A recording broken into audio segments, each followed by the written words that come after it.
One of the challenges we heard from providers was that parents' compliance with the myopia treatment plan was difficult. The parents may think they're being compliant, but that's not necessarily what we're hearing from the providers.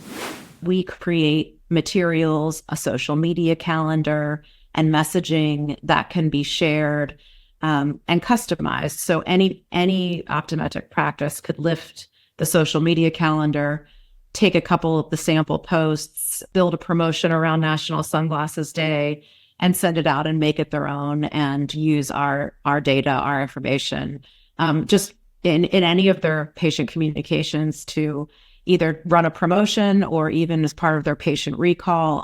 All of that information exists. We don't need it to be branded Vision Council. We just want the message to be out. Hi, everyone. Welcome to the Power Hour. I am your host, Eugene Shatsman. And if you're a longtime listener, thank you. If you're just tuning in for the first time this season, welcome.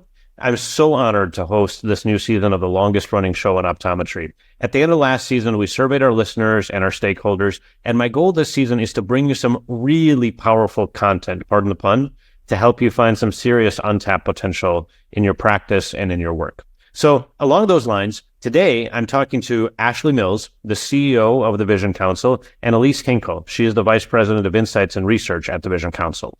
Whether you were at Expo East this year or not, you're going to want to hear Ashley's perspective on what went well, what didn't go well, and where she sees the industry going. We're also going to talk about the controversial decision to move Expo out of New York for next year. The Vision Council, in addition to Expo, also has an unbelievable amount of aggregate data points from point of sale and surveys that they do. And so you're going to hear me and Alysse break down some of that data. And specifically, we're going to talk about data around myopia management, online glasses sales, smart eyewear, stuff that's actually happening now in our industry. And also we're going to talk about advocacy, the work that the Vision Council is doing, and also free stuff that they're giving away to practices that you can use to attract patients. And of course, who doesn't like free stuff that others paid a lot of money to develop? We're going to post a bunch of resources that come out of the show on the Power Hour website in the show notes. And remember, the show is also on YouTube. This is our new format, so you can see us on video too. And if you like what we're doing, please remember to subscribe to the show. You'll be alerted every single time that we post an episode. All right, so let's get right into it. Here's today's Power Hour. All right, so Ashley Mills, Alysse Henkel, welcome to the show. We're excited to have you on the Power Hour today. And I know that there are lots of questions that everybody's wondering in relation to Vision Expo and what happened and where we're moving. But the Vision Council is so much more than Vision Expo. And I wanted to actually maybe take a moment to just talk a little bit about that and everything that the Vision Council does. And then we'll come back to Vision Expo. That would be great. Well, the Vision Council exists to promote growth for the entire optical industry. So a very unifying mission.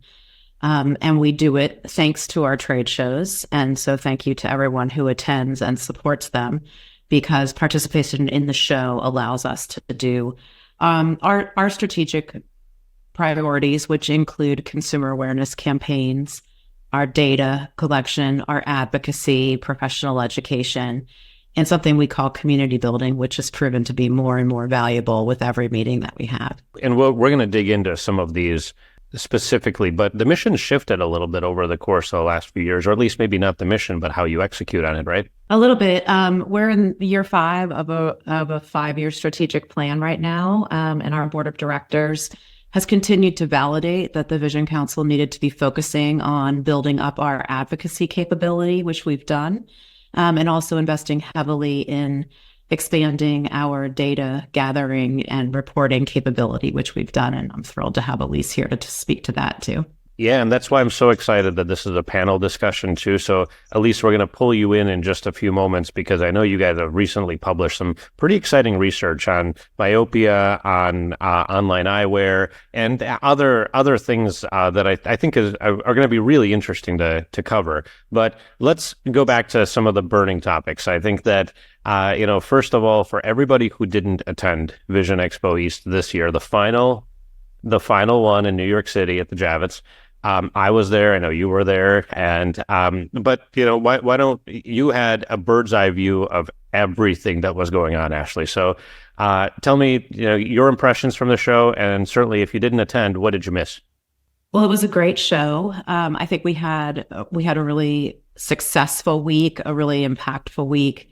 Our exhibitors really showed up, and it was, this show floor had so many new products, brands, styles, innovations. It was a very dynamic Vision Expo, certainly. And one of the things that makes Vision Expo so unique is how much of the industry and the profession all come together at this show. It really is a catalyst for so many other organizations. And Vision Expo had been, 3 days, then 4 days, then 5 days. I think it was every bit of 7 days, with events starting with one of our wonderful partners, Restoring Vision, ringing the bell at NASDAQ to celebrate their anniversary, and going all the way through closing the show on Sunday. So in the middle of all of it, we had Prevent Blindness as Person of Vision. We had our trade show. We had the Optical Women's Association, champagne breakfast, and several other events in between. So truly, the entire optical community gathered in New York last week. Yeah, it was a really busy week. So what were some of the highlights? What were some things that, maybe happened at the show that you didn't necessarily expect, or that, if people really missed them, what did they miss out on? I think, this is something that you absolutely cannot replicate on Zoom or social media, or looking, or just watching along, is the sense of community that show creates, and the power of the people that you run into. In a million years, in 365 calendar days, you would never be able to run into, schedule, speak with, or partner with the people that all of that just happens organically by virtue of being at Vision Expo. Yeah. What was something new that happened here at this show that hasn't happened before, or that you tried this year that really kind of blew you away? This year was a further evolution of our Now Pavilion at Vision Expo, and it was extraordinary. We had almost 300 products submitted in this year frames, so over 275 frames submitted, and then curated by our creative director into the 5 major trends for the season, all in one activation, and then culminating in an awards presentation. I'm excited to say that we will be expanding it to other product categories, so into lens and other areas of optical beyond frame in future iterations. But it was extraordinarily well done, and the response to it and the level of participation was incredible. Who are the winners, or can you send me the links so that I can publish in the show notes all the winners? I'll send you a list of all the winners. Yeah, and by the way, how was that judged? Who were your honored judges? It was judged by the optical trade media, and it was a carefully guarded secret. And even the most persuasive people were not told who won until they showed up, which is what we want. We want people to show up. We want to continue to grow this and make it something that people can't wait to find out if they won, and we'll continue to invest in it. That's cool. I was not at the reveal ceremony. Was it one of those, like, you actually had to rip open the envelope and see? And yeah, it was a reveal. That's it's very celebratory. That's incredible. So talk about some of the innovations that happen at the show. Things that you simply could not ignore was the presence of technology and smart eyewear, as well as the expansion into kind of the logical marriage of vision and hearing. Right. So one of the most stunning products was the SLR Exotica Nuance. The Nuance thing, yes. Frames. I think it presents an opportunity that we've known at the show. We've been bringing audiology into the show over the last 2 years. It's done very, very well in Europe at optical practices, and certainly an enormous opportunity for ODs in the US to give their patients more, a more total solution when they come into their practices for their vision exam. They also could be offered products that could help them hear, and the evolution of these products is just so beautiful, and it's so wearable, and that goes for the smart eyewear too. We saw it when Google Glass first launched, and now it has gotten to this state where it is absolutely it's so beautiful and wearable and functional. So those were two absolute standouts at the show. Well, and it's for those who haven't seen it, the nuance. I guess it's really just a hearing aid built into a frame, but you would not be able to tell. And you can put it on, and I think at least what they're saying is that it works just as well as a different type of hearing aid. But it supposedly, from an innovation standpoint, it helps people who are a little uncomfortable with the idea that they need hearing aids, which is most of the population, right? It gets those people across the line and gets them the help they need sooner. And so patient adoption is a really big deal with a product like that. I think so. I mean, the product's beautiful, and the same with the Meta frames and the Alexa partnership with Safilo. I mean, the product is so wearable. Yeah, and speaking of audiology, I've been kind of wondering about this a little bit for the last few Vision Expos that I've attended, because it does seem like, at least in Europe, I've heard that roughly maybe just under 50% of all hearing aids are really purchased inside of an optical. And that's clearly not the case in the United States. And so I am wondering, as we cross the ocean a little bit, and as you see more and more audiology solutions pop up for the optometry community, what does that look like for Vision Expo? Do you see a world in which, Vision Expo 5 years from now is, maybe a Vision and Audiology Expo in some cases? I don't know if it would be vision and audiology, but it's definitely, we're always looking at, we call them adjacencies. We're always looking at other industries that just logically make sense to be part of the vision conversation. And I think it opens us up even further to really communicating to the consumer that every part of your lifestyle is vision. And so that, I think, is just limitless potential for an optical practice. We've always known fashion, and we've always known healthcare, but it doesn't have to stop there either. It can really be part of an entire person's entire lifestyle of a person. Yeah, and I think that's really one of the untapped potential points for a practice, is to really adopt that mindset that you've got patients coming in and they already trust you. What else can you leverage that trust for to help that patient even further and to be an even more trusted provider for that patient? Alysse, I want to bring you into the conversation a little bit, because we're talking about the smart eyewear, and I know you guys recently published a report, or you're publishing a report. This is kind of like hot off the presses in relationship to smart eyewear. Talk a little bit about that. Yeah, so the report's been out. We published it last fall, but I think sort of all the insights are definitely still relevant now. So we did a survey of U.S. adults to better understand what people know about smart eyewear, if they've tried it, if they've used it, that sort of thing, what their likelihood is to buy these products. And so, which may surprise some folks, that we know that more than half of U.S. adults say that they have heard of smart eyewear. So we're looking at about 56% of U.S. adults saying that they've heard of smart eyewear. But their sort of depth of awareness is pretty low. We only have about 10% saying they know exactly what smart eyewear is. So people are sort of aware of it, but may not know sort of all the details about what it means or what it includes.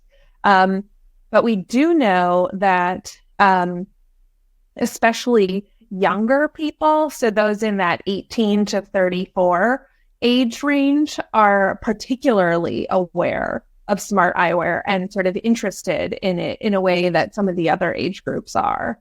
Now I bet if I polled 9 out of 10, or if I polled 10 or 100 or 1,000 of our listeners, I bet more than 90% would say they haven't even considered smart eyewear in their optical. Is that what your data is showing, is that it's not really in the ECP's office yet? Yeah, so that's we're seeing that people like aren't seeing it in practices, or don't talk about it with their optometrist when they're getting their eye exams.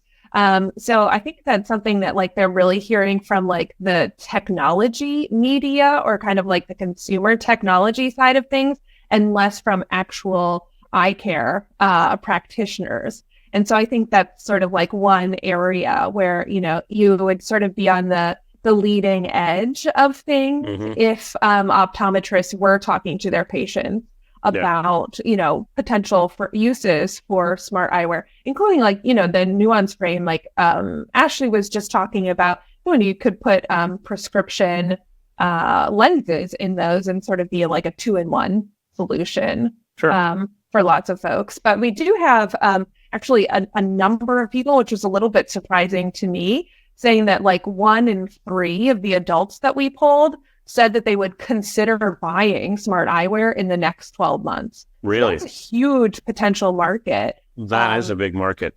Yeah. And that's even especially true in the age range of 18 to 44, and especially sort of tends towards young men are the most likely to. So 1 out of 3 adults, and especially in those categories you just mentioned, are really open to potentially buying smart eyewear, and they could buy it from their optometrist if that was something that we offered in our opticals.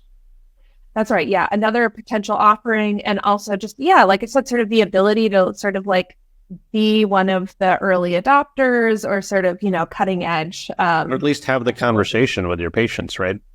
And that's, I think, Ashley, that's what people were encouraging, that's what the vendors are encouraging people to do at the show. They're not saying, buy this technology by the pallet. It's the start having the conversation with your patients and start seeing what the feedback really sounds like, right? So back to the show. I mean, we talked a little bit about some innovations. Was there anything that surprised you coming out of Vision Expo this year? I think the fashion elements were really at a higher level this year. We invested quite a bit in having fashion shows every day. We sold out the highest end, like the luxury pavilion of the show, the Atelier, was sold out at 75 exhibitors. There was definitely emphasis on new trends, and it was very difficult to miss the fashion. And thank goodness, because it was gorgeous. Things looked new and different and very. If you missed the show and you want to see what some of those trends are, how can you catch that? I can send you a link, but we can show an overview. We have prepared tip sheets for press every day of everything that happened at the show, and some of the big product launches and everything. I'm happy to share that with you. That's awesome. I'll put it in the show notes for everyone who's listening, and you can kind of get links either below the video, or you can see it on the show notes on the Power Hour website. So now let's talk about what's happening next year, because I think, and some see this as a controversial decision. So I'll let you talk about it first. But this was, as I mentioned before, the last time that the Vision Expo was iconically in New York City, right? So now we're moving to Orlando. Talk about that decision, and what does that do for attendees? What does that do for the exhibitors, the vendors? And what have you been hearing?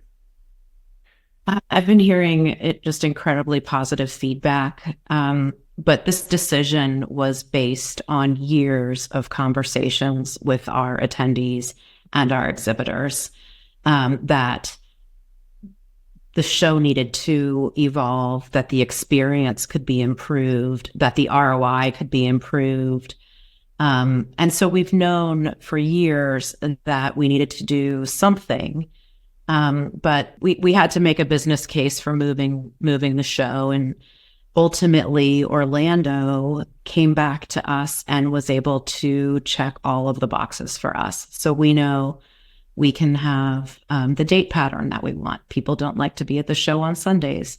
So now we can move. Vision Expo East can now be conference Wednesday, show Thursday, Friday, Saturday. Mm-hmm. So that's a big win. Orlando itself, it's a more affordable city, which means exhibitors will have more money available to create a different kind of brand experience and customer experience for our attendees, and our show will be able to deliver a much evolved and different kind of experience for our guests as well. So it really gives us an opportunity not just to move a show, but to build the kind of show we've always wanted to deliver. And so we brought this decision to the Vision Council's board of directors last summer in extreme confidence. And it was unanimous. I mean, no argument to stay. We very deliberately asked the highest fashion brands if they needed to be in New York City to deliver a fashion experience, and the answer was no. And then we also have the benefit of being partners with Reed Exhibitions, and they run hundreds of shows all around the world, and they provided us with data from attendees on what makes an attendee not go to a trade show. And we expected to hear that it was cost, but what we heard was fear and safety concerns. And so, there's some of the major cities are not perceived as safe places, especially for female business owners. And we know that our profession, the optical profession, is predominantly female now. And so we knew we needed to make a change. We want attendees to feel safe. We want them to be able to do the CE that they need and the buying that they need affordably and quickly, and in an environment that's really exciting. Finally, when we move this show to Florida, we'll be able to keep everyone together. It'll be a much more tightly connected experience. So it'll feel like the whole optical industry is on campus together. Whereas in New York, you're together as long as you're at the show, at the Javits Center together. But after 5 p.m., you're in a cab and you're somewhere else all around the city. So we'll be able to do a lot more with everyone in one very kind of organic location. Yeah, I mean, lots of benefits, it sounds like. What are obviously this wasn't exactly the easiest decision. What's the pushback that you've gotten, and what are the cons of moving the show over?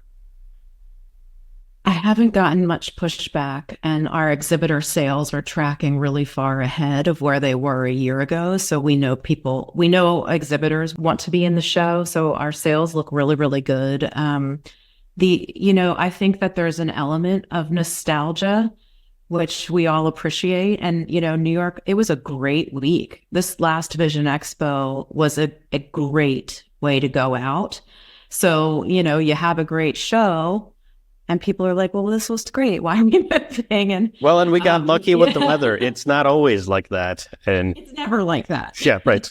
Right. I remember some very, very cold Vision Expos. There's a lot of nostalgia, but when we're making a business decision on how we can deliver better for our attendees and our exhibitors. And this is how we're going to do it. Yeah. And, I'm curious with the exhibitors, because you mentioned, obviously you're getting a more exhibitor commitment up front now. And I'm sure people want to be part of this new thing and see how it works out. Talk to me a little bit about how the exhibitor experience has changed over the years, especially with more and more consolidation that's happening in the industry.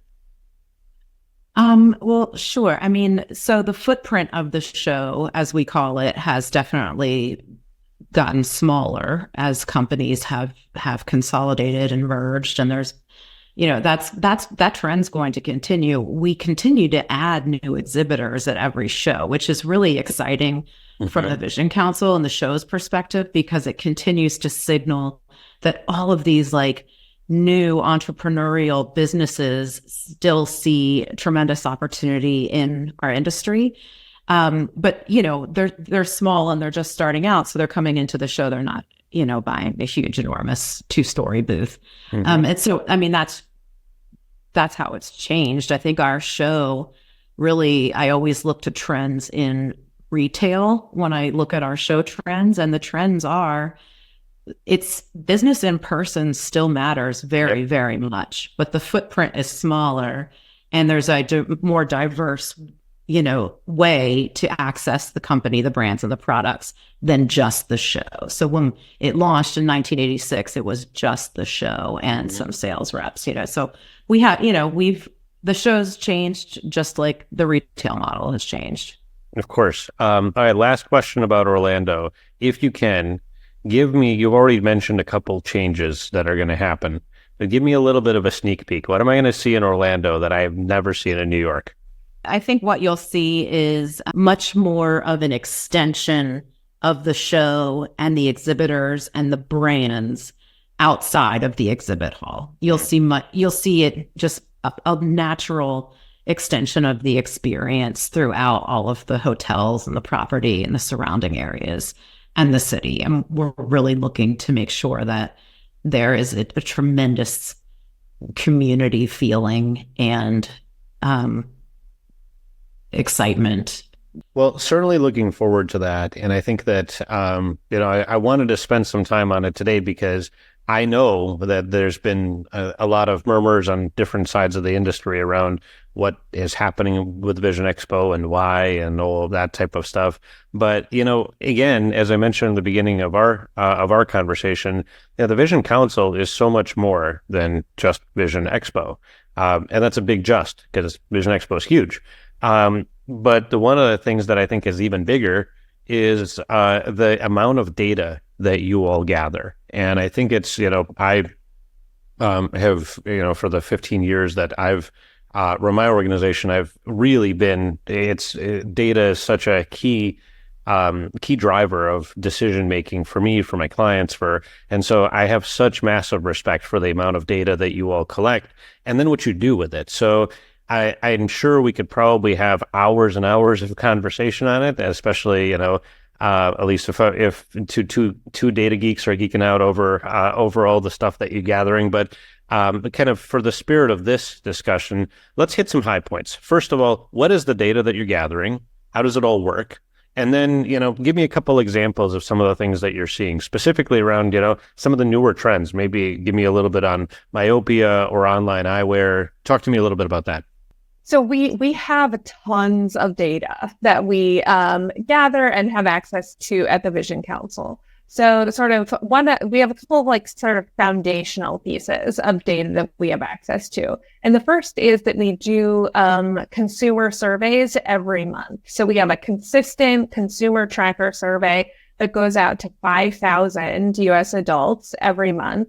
This year, for the first time, we're launching that survey in Canada as well. So we'll have some Canadian insights on the consumer front as well this year. And so that allows us to sort of really understand what kind of eye care people are accessing that month, what their eyewear purchase habits are, both the prescription side and the Plano side.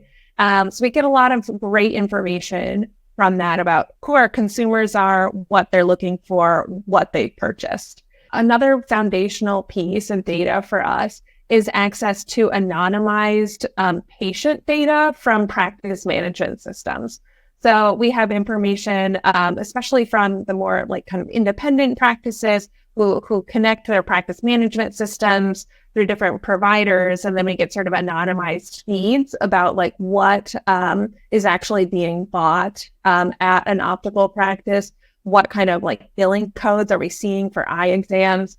So we have really in-depth detail about what's going on, especially from that independent perspective. And how many, just for scale, because you said you get about 60,000 surveys out a year there, but how many transaction level data points do you get per year on what's happening inside the practices? Ooh, I don't know if I have it per year, but I know right now we're sitting somewhere in the neighborhood of 60 million transactions that we've seen over several years. So that's when we're talking about big data, right? Wow. We have a ton of data about what's going on. Okay, and so you are the VP of Insights and Research. And so give me some insights, Alysse, of what you've seen with some of that data. Absolutely. So something that I think is of particular relevance to optometrists and their practice is that we did a study with parents to try to learn more about their knowledge and perception about the childhood myopia epidemic. And the results were actually pretty surprising. to me. So we do know that about 40% of parents in the US report knowing about myopia and what it is, but fewer, like about 15%, said that they'd never heard of it. So that's 1 in 6 parents who don't know anything about myopia. And then our data showed that 3 in 10 parents had a child with a diagnosis of myopia. So we did research with both the parents who didn't have a child with the diagnosis and those who did. And one of the really surprising things across the board was that only 1 in 8 parents knew that the spending time outdoors could could prevent myopia in children. And so I think that that's a really big awareness gap, because we know that parents told us they get most of their information about myopia from their eye doctor. And I'm sure that optometrists are talking about spending time outdoors, but that just doesn't seem to be sinking in for parents, both with a diagnosis and without. What about other myopia management treatments, modalities, and how solution aware are parents that there is a way to slow the progression of myopia in general? Yeah, so we know that 3 in 5 parents of kids with a myopia diagnosis did get a suggestion for treatment of the myopia in their children from their eye doctor. So that's, about 62% are saying that they got a treatment.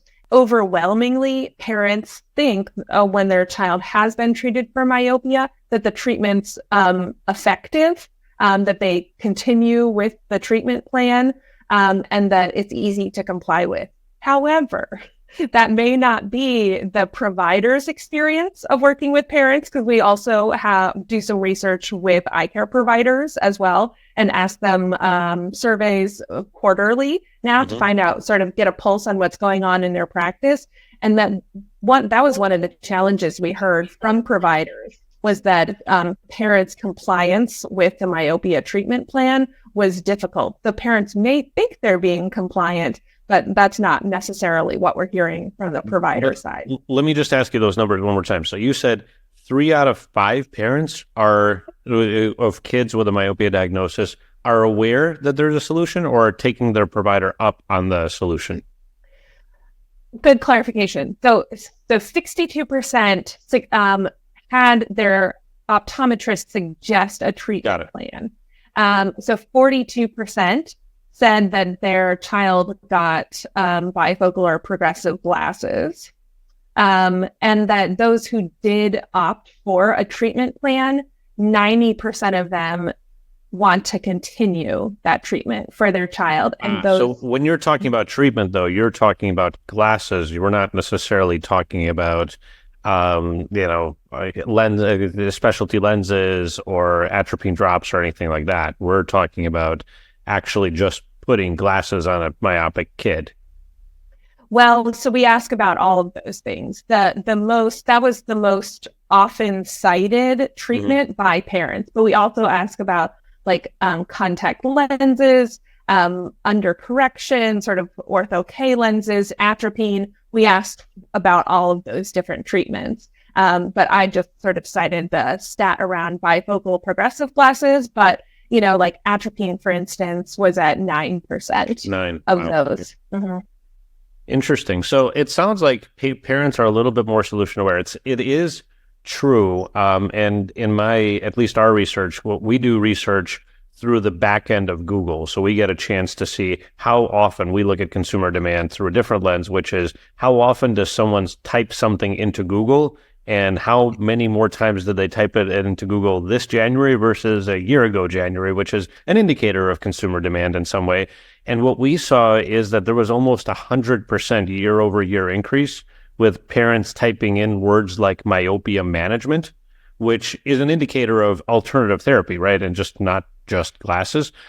But the numbers are still so low compared to, as a percentage of parents typing in, pediatric optometrist. There's just a tiny, tiny, tiny fraction. So it sounds like parents are a little bit more solution aware, but to your point, some of the easiest solutions that they have access to, they might not be aware of that.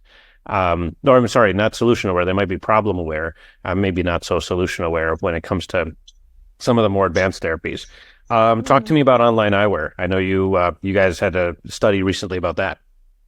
Yeah, so we looked at like over 2 years of data from our consumer tracker study that we've been doing since 2022 to just sort of find out like what are the differences between those who shop for eyewear online and those who shop in person. I think one of the big takeaways is that most people still buy their glasses in person. So we're seeing like 85%. So 5 out of every 6 pairs of glasses or transactions is still happening in person, at an optician or an optical shop. So that's still really important. We've seen the data hold really consistently about 15 or 16% of people saying that they buy their glasses online pretty consistently over the last 2 years. So that's where we're seeing sort of a leveling off, a plateau kind of online eyewear purchases after the pandemic when we saw a big spike. But we also know that people aren't just one kind of shopper or the other. There's actually a decent number of folks who we call switchers who go back and forth between online purchases and in-person purchases. That's fascinating. And again, kind of on our side, what we saw pretty consistent with your data is that online retailer demand for online retailers. And so that's research demand and consumer research demand on online retailers, and purchasing behavior is down about 6% this January to last January. So 6.8% actually, to be exact. And that's, again, based off of how many times does someone type something into Google, which then gives us insight into how many times does somebody actually care about that particular topic. So it sounds like that segment of the industry isn't necessarily growing, and we're seeing similar data that patients seem to prefer an in-person experience over an online experience. But I think that's a super fascinating insight that you just shared, which is that the patient is not necessarily one or the other. They might be getting both. Mm-hmm.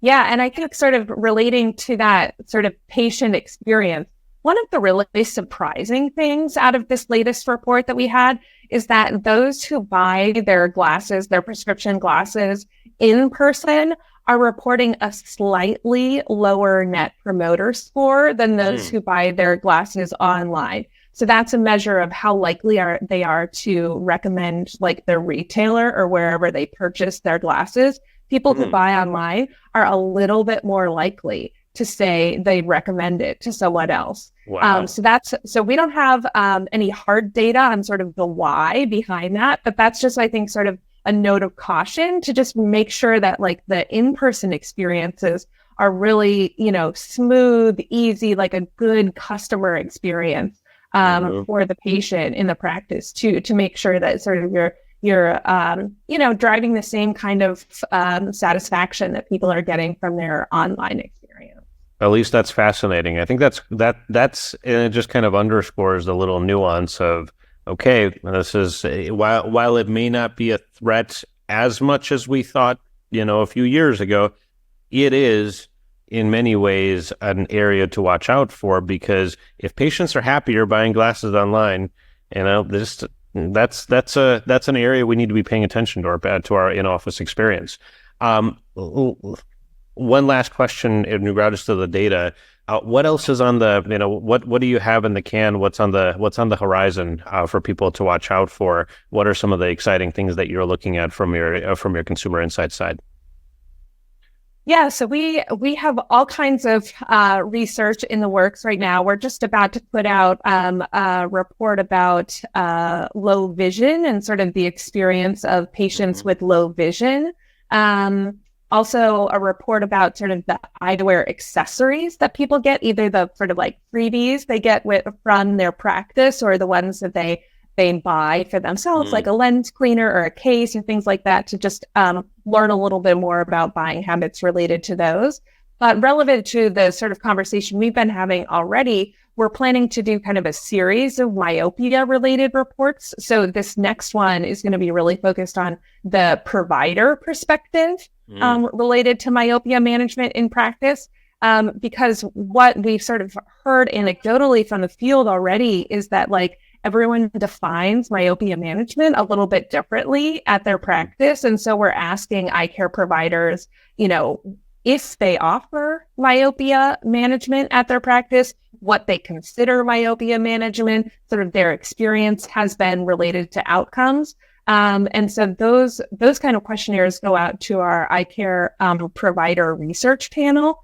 So I'd encourage, if your listeners would like to take part in our research panel, they're more than welcome to. We'd love to grow that even more. Yeah, we'll publish a link to that in the show notes as well. But I mean, fascinating stuff. I think we should do an episode on this in the every quarter just to see what kind of things we're learning and what you're seeing from a trend analysis standpoint. Ashley, I want to come back to you and I want to hear a little bit more about some of the advocacy work that you mentioned Vision Council is doing. I think maybe some people don't even know what that is. Maybe just talk a little bit more about it. And how is it different, by the way, from the advocacy that AOA is doing?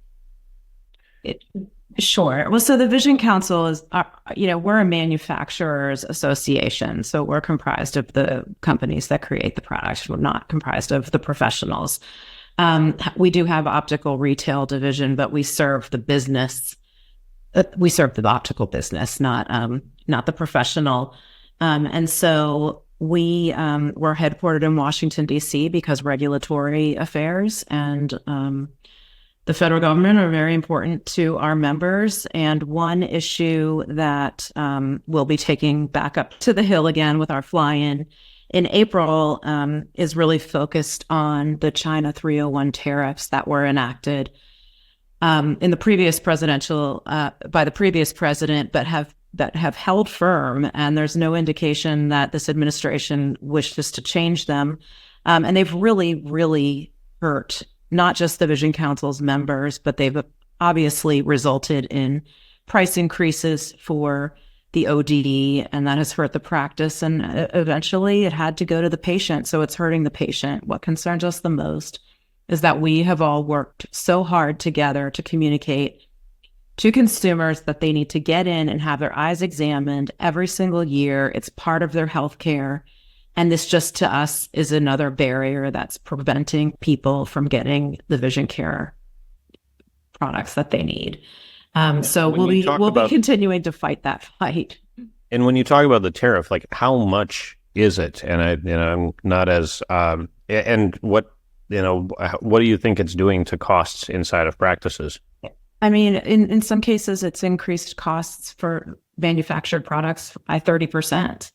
I mean, in the first couple of years, the deals were already done. And so the manufacturer and the importer ate the cost. And then the next year it was passed on when practices were doing their buying, and eventually it got passed on to the patients. And so we're really practical about it. We would also very much like to encourage more manufacturing in the US. We get it. And so we talk about that too. There's quite a bit of interest among Vision Council members in Made in the USA.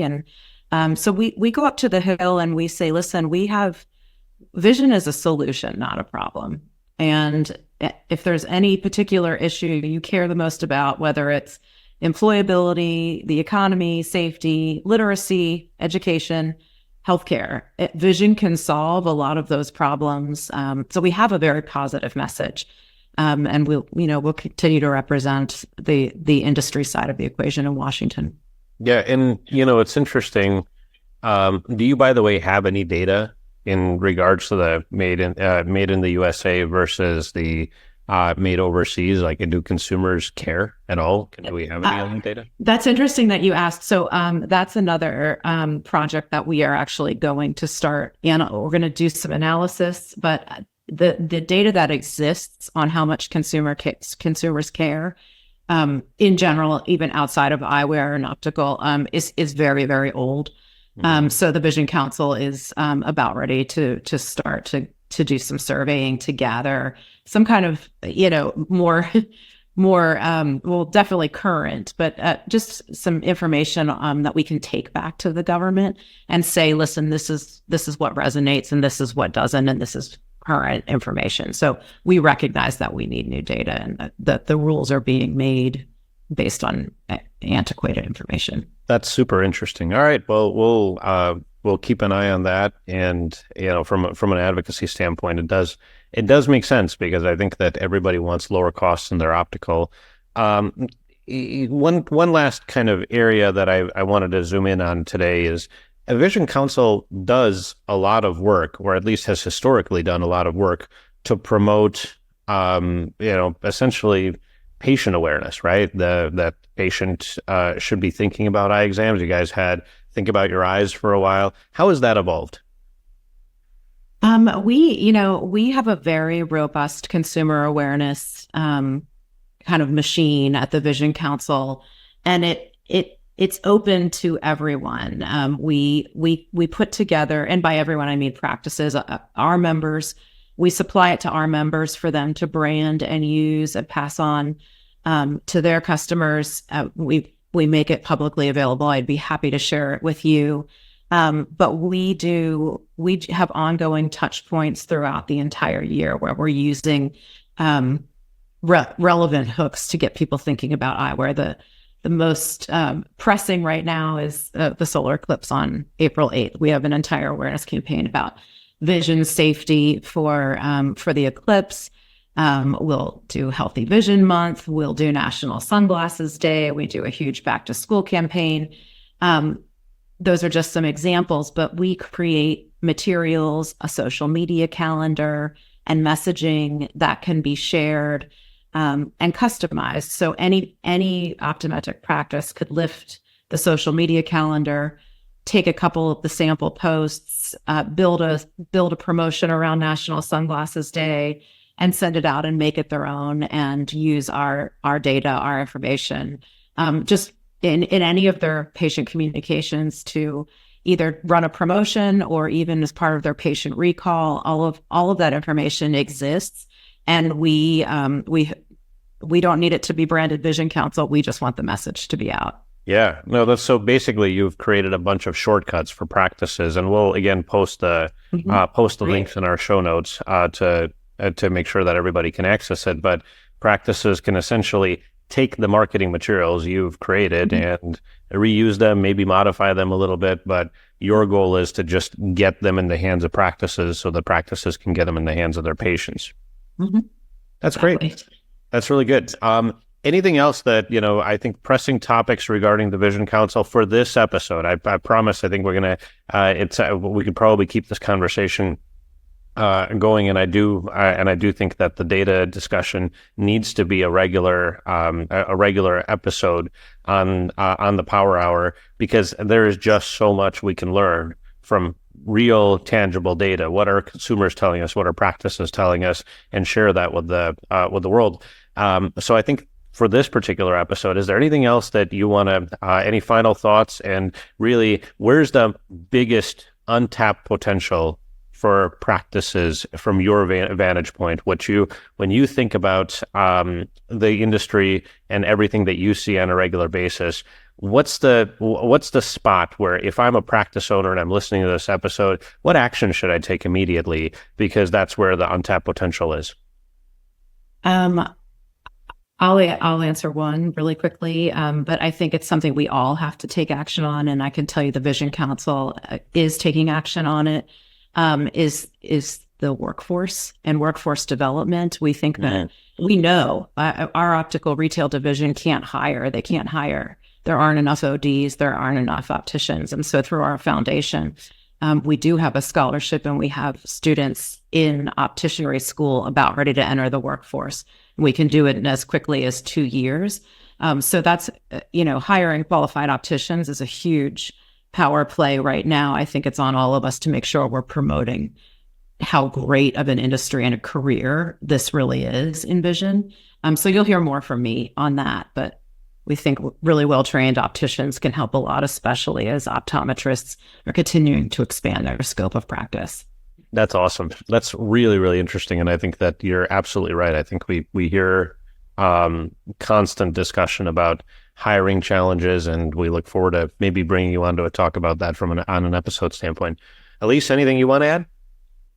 Yeah, I would just add that one of the big trends that we've seen over the last year has been that people, when they're buying frames or glasses in store, especially, that people are sort of shopping, I think, with inflation in mind.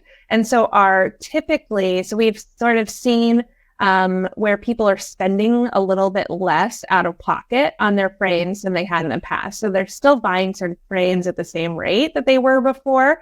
And so sort of generally my recommendation, because we're seeing people sort of move from that luxury out of pocket pricing more down to the value or budget pricing.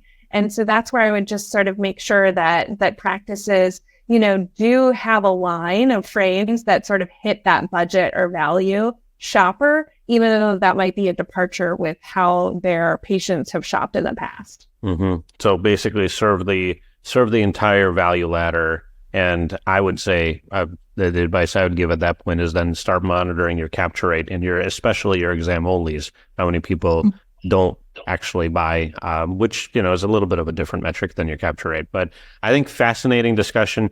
Thank you both for joining me today on the Power Hour. This has been absolutely phenomenal. We're going to post a bunch of content and a bunch of links from you all in the show notes for this particular episode. And of course, for anybody who wants to learn more about the Vision Council, again, of course, we'll have links there. But so grateful for everything that you've shared with our listeners today. And look forward to future conversations. Thank you both for joining us today. If you're enjoying the Power Hour, you might be asking yourself, what can I do today in my practice that's going to make an impact? So over the years, the practice coaches and consultants at the Power Practice have helped thousands of practices improve. And they often start with one thing, and that's a proprietary methodology called the Practice Profitability Audit. For about $2,400, they look at all of your practice numbers and they stack them up against where a practice of your size could and should be. It takes about a week for them to do. And because they're so experienced, they know what your potential looks like. And they're often able to take that $2,400, multiply it several times over, and hand it right back to you in found profits in your practice in months, not years, in months. But you get to keep the much more profitable practice for years afterwards. But here's the best news. I'm going to tell you how you can have the Practice Profitability Audit completely free. See, we're really trying to get people onto the show website, which is, by the way, powerpractice.com, and then you click the Power Hour podcast button. The reason we want you there is because I want the audience participation. I want to hear your feedback, and I want to know how to make the show better for you. So you can interact with us, send us your feedback, offer your suggestions, and for a limited time when you go there, you can also request a Practice Profitability Audit for free. Right. We're going to cover 100% of the cost, but only for 5 people per month. And 5 people per month is all we really have capacity for because this is a resource-intensive audit, and the Power Practice coaches are generally busy serving their clients. But for 5 people a month, they've agreed to cover 100% of the cost, so it's totally free to you. So again, take action immediately in your practice. Go to powerpractice.com, click on the Power Hour podcast, interact with us, but also request a Practice Profitability Audit today.